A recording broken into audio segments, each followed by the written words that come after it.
Hello everyone, welcome back to Parent Vibe. My name is Diba. I'm Hamed. And in today's video, we're going to share our birth experience. I went through an induction. So before we even start, just a little bit of a disclaimer. We are not expert, we are not medical advisors. We're just trying to share our experience.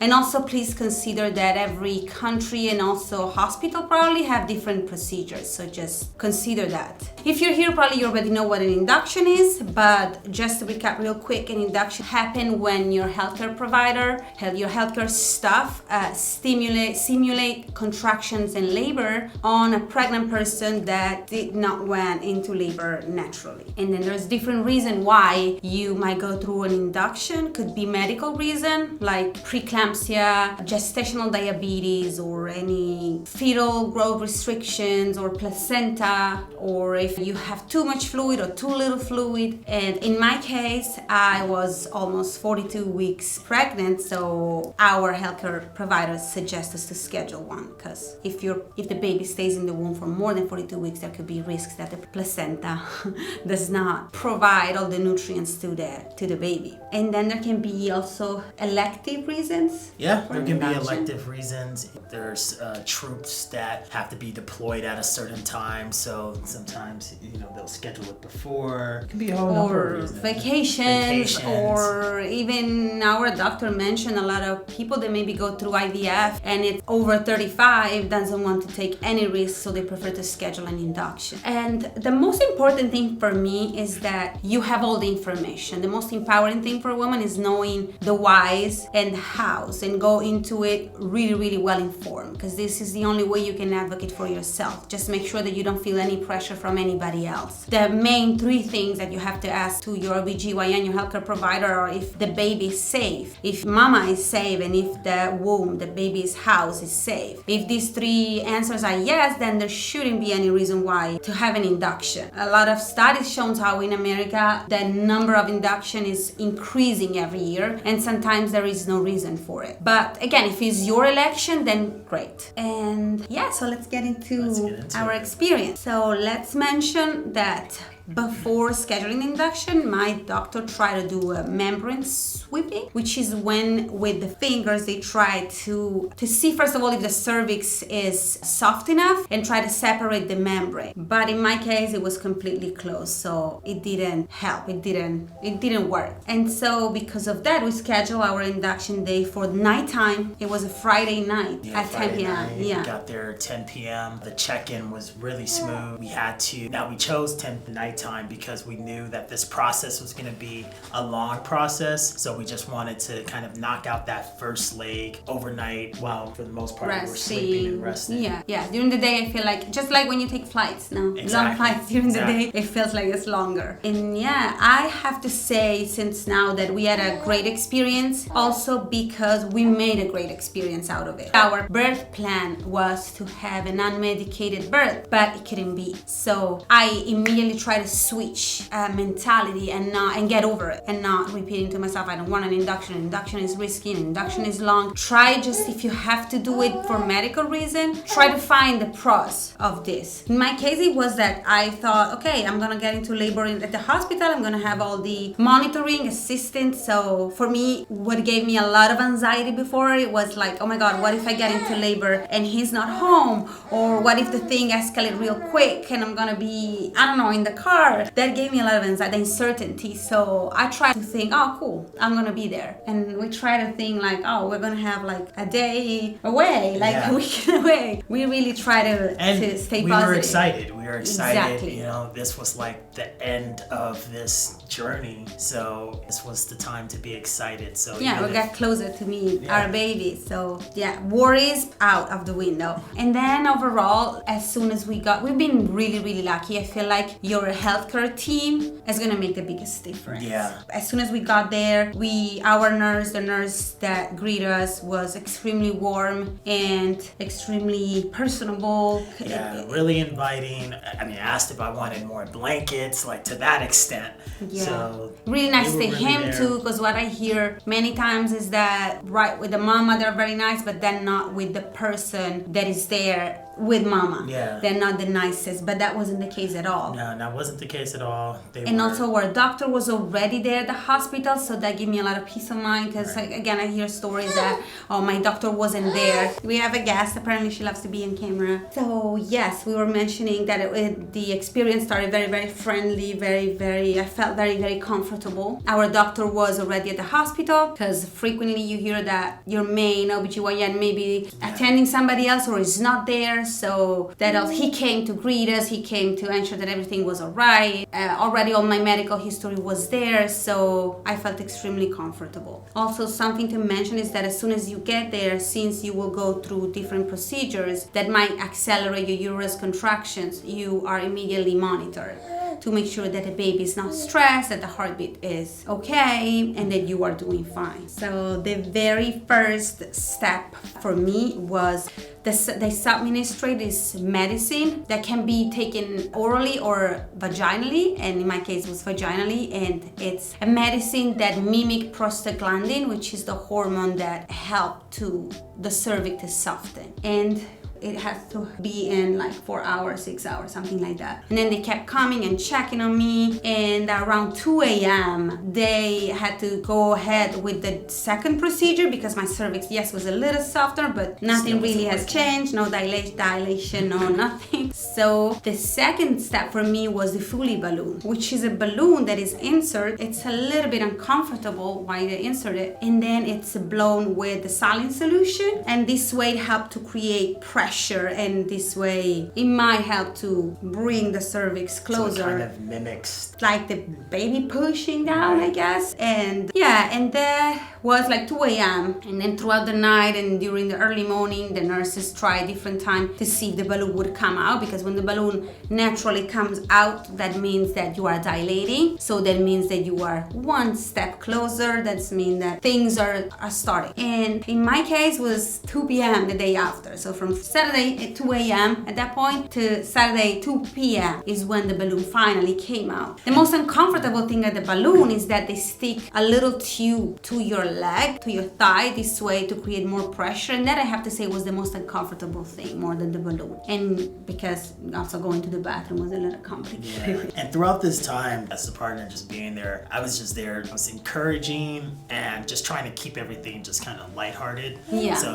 we watched a lot of films, a lot of comedy to just kind of keep that energy and mood just at a happy state. And again, we were super zealous just because we knew we were getting closer and closer to meeting this little girl. So that's it was fun. We had fun, even if it was. Of course, I was in pain, but I was really trying not to focus on that, and it was just funny. It was funny. The things that we're going through. I was just swollen, tired, but the room was amazing. We had great view of Los Angeles. It was like being in a hotel. Yeah, it was a wonderful view. And again, the nurses were very accommodating when we needed water or anything else. They were there to help us. Also, for both shift we had, our nurses were really walking us through every single step and explaining thoroughly what they were going to do, what was going to happen, where the risks are, what we wanted to do. Also, yes, I didn't mention in the very beginning, they asked us what was our birth plan, that we, of course, had to change because I had to go through an induction, how we wanted to spend the first hour with our baby. And so that was really comforting, thinking that, okay, I'm aware what was going to happen, and I can advocate for myself and not just feel like I'm here just listening to instruction. It's your birth experience. So what you need to make sure, what my suggestion is, make sure that you are empowered and aware and you own your experience, because it's your birth. You don't want to have any type of trauma, not physical, but like mental trauma or bad memory related to it. Because I can assure you now that the pain, you forget about the pain in 2 days, but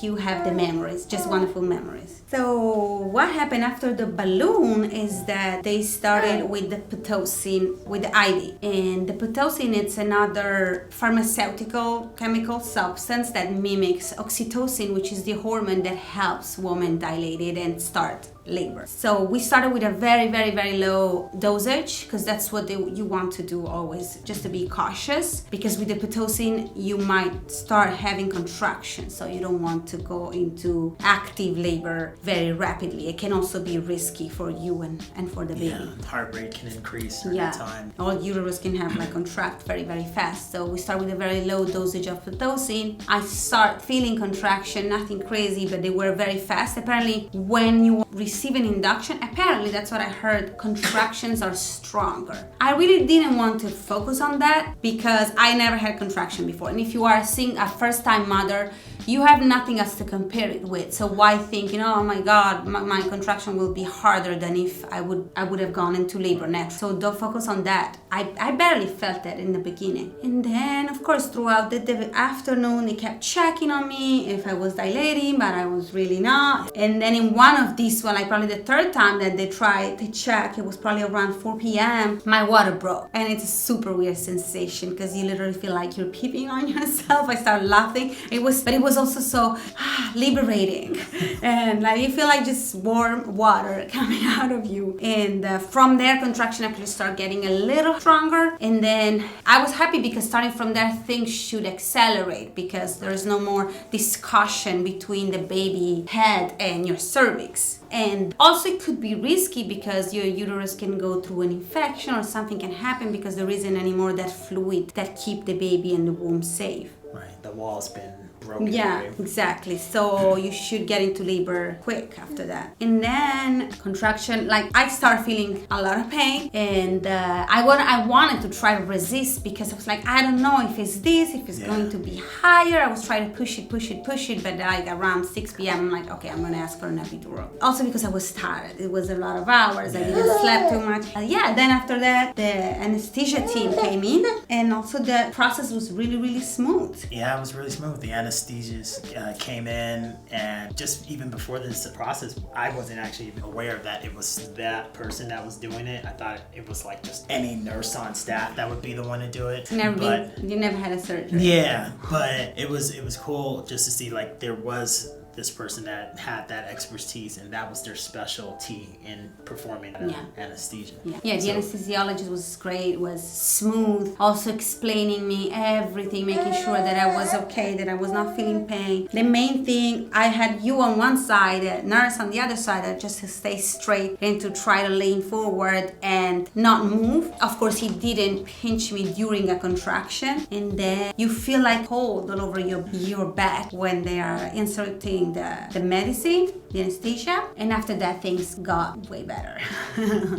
Way better. I start resting a little bit, and also the anesthesia start kicking fairly quick. So if you like me want to push it till the limit, then around 10 minutes, even less than that, I start feeling better, way better. And then they give you a little remote if you want to keep giving yourself anesthesia. It's like behind you and you can regulate yourself. And in my case, unfortunately, that thing didn't work. The remote wasn't working. I remember that I started feeling contraction again after a few hours, and that thing wasn't working, and I kept pushing, and I'm like, oh my God, I still feel pain. Is it gonna be this until the end? Right. And then the nurse realized that it wasn't working, but we were already a few hours in, and so I just tried to hold it. And then what else? And then in the middle of the night, it was like 2:20, the midwife came to check on us again, to check on me, and it was 2:30, and I was like 10 plus 1, and we were super surprised because it took me so long to start dilating, and then boom, 10 plus 1. So it was time to push. And this was 2:30 Saturday. So we entered Friday night at 10 p.m. and this was Saturday at 2:30 a.m. Sunday.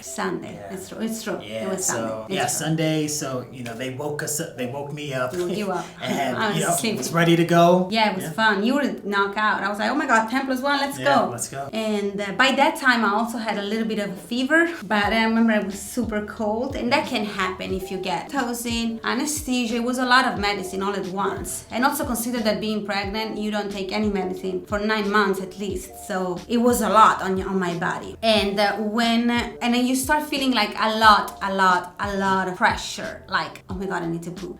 And it's not. And the nurse is like, no, you need to push. And I'm like, no, I need to go to the bathroom. But I couldn't even go to the bathroom because with the IV, I couldn't move from the bed. yet with anesthesia, with the Pitocin. It was impossible. And I was convinced, but it's actually what you will feel. Like a lot of pressure and this desire to go poop, but it's not. It's your baby coming. So, yeah. Then starting from there, it's not at all like the movies. Like, yeah, nothing like the movies. There wasn't any, you weren't screaming and going crazy and squeezing my hand and all of that. Yeah, all that there was none of that rage or any of that. You were doing good. I mean, you were pushing. I had my legs up. He was holding one of my legs. The nurse was holding the other hand. So he was actively like right there watching and encouraging me, telling me how to push. This is another thing that all those courses that you might be doing or those videos that you watch is training, how to breathe, all of that, I completely forgot in that moment. Like you just try to do what instinctively your body will do. And I remember one thing that him and also the nurses were telling me, you're pushing with your face. Yeah, it was not funny. With your muscles. Yeah, you could see Diva like doing these like faces, like she was doing something, like she was pushing, but really it was like just you contracting your face. But you don't know, and then in that moment, consider that it's hard to engage those muscles when you have all anesthesia and all that stuff in you. It's really hard. But yeah, basically while you're having a contraction, like between contraction you will rest. While you're having a contraction, the nurse will start 1, 2, 3, counting till 10, and these 10 seconds you need to push as hard as you can. And I remember after first few pushes, they asked if I wanted a mirror, and it's the best. Like I totally suggest if that can be offered to you in your hospital, ask for it. So they went to get a mirror, a big mirror, they put it in front of me with a chair so I could see what was happening. And that was super encouraging because that was the first thing that we saw. I remember him saying, oh my God, hair. Because the first thing that came out of her was just a bunch of hair. And I was like, oh my God, I want to see. And because they would see this bunch of hair coming out and then coming in when the contraction was ending. And so that was when I started seeing her head. It was super, super encouraging because you feel like you're getting closer and closer and you don't want to give up. Because of course, being between contraction, like, oh my God, this is so hard. I don't want to do it anymore. You feel like that now, like, I can't, I give up. Or you don't push that hard. So if you see it, then you push it. Yeah, and during that time, I was just continuing trying to give encouraging words, saying, you can see her hair, her head, her forehead's coming out. Like that last rope, that last rep at the gym that you don't want to do. And then once, I have to say, the worst is the head. Once the head is out, it's done. Like I didn't even realize the rest. I didn't even realize. And then immediately they give you your baby. So she was on me and I didn't even thought that there's more stuff inside. Of course, your placenta has to come out. Lots of fluid. There was a lot of stuff that came out. But I didn't even pay attention at that point. At that point, you're just enjoying. You were like very, it seemed like. High. I was high. Just high off the stuff. Or just in this like sublime life, right? Seeing your baby for the first time. And she was crying. She was safe, she was healthy, so that was it. And then after a little bit, the doctor took out the placenta and we asked to not cut the cord immediately, but let all the blood flow into the baby. Right. Wanted all of the stem cell, all of the good nutrients to go into our daughter. It's also good for anemia or that all that blood can support the baby for many, many months after birth. So just in case you want to save it, and if you don't want to save stem cells or blood cord, I suggest to delete the cut, and after that you cut the cord. So I got to cut the cord. Our doctor, gave me the special scissors and one clean cut, and got that. Was super happy. Then from there, the nurse took our daughter to the table where they do all of the measurements and they clean her, and even before that, I think they took the fluids out. Oh yeah. There's this like a. It's one of these little devices. Because the baby consider is the first time that the baby is going to breathe with her or his lung, because before the baby's in water. So that's a big shock for the baby. That's why they actually cry. And so there's still a lot of fluid inside of your baby. So if for a few next day they keep sneezing or the doctor keep trying to remove any liquid, it's pretty normal. Yeah, so they did their measurements, took her weight, and she was 19 inches, 7 pounds, 10 ounces. Which wasn't too much. Yeah, which wasn't too much. We were expecting a huge baby, Yeah. but based on the measurement of the ultrasound, she was almost 9 pounds, allegedly. Yeah, so don't be surprised if the measurements are off. It's just, those are estimates that you're getting before, so that's completely normal.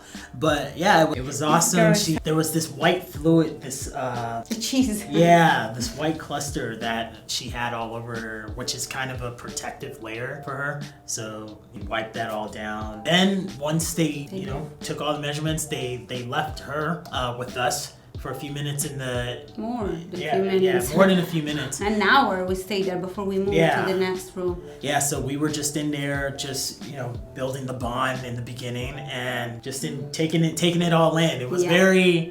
She was trying to go to the breast already. Yeah. We were just laughing. We were not crying, I have to say. Yeah, it was all joy. It was like, I was just smiling from ear to ear and just really trying to take it all in, trying to record as much as I could record. I thought I would have cried, but like that moment it was just funny to me that she was there. I was just curious to see her, but she was on my chest and I was high and tired, so I couldn't really see her until a few hours after. I really didn't realize. I couldn't realize what she looked like. It was just joy, and I was just trying to comfort her because she looked so shocked. It's the first minute outside. There's people, there's voices, more than our voices, and thankfully the room was pretty dark. That was good for her because you don't want to have a super luminous room, considering in the womb they spend 9 months in the dark. So I hope it was a smooth transition for her too.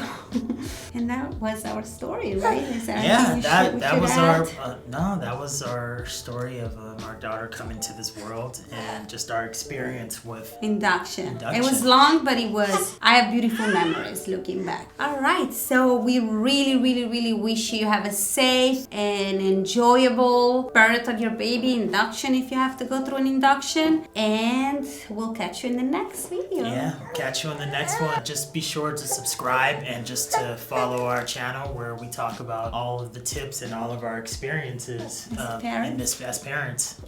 All right, see you soon. Bye.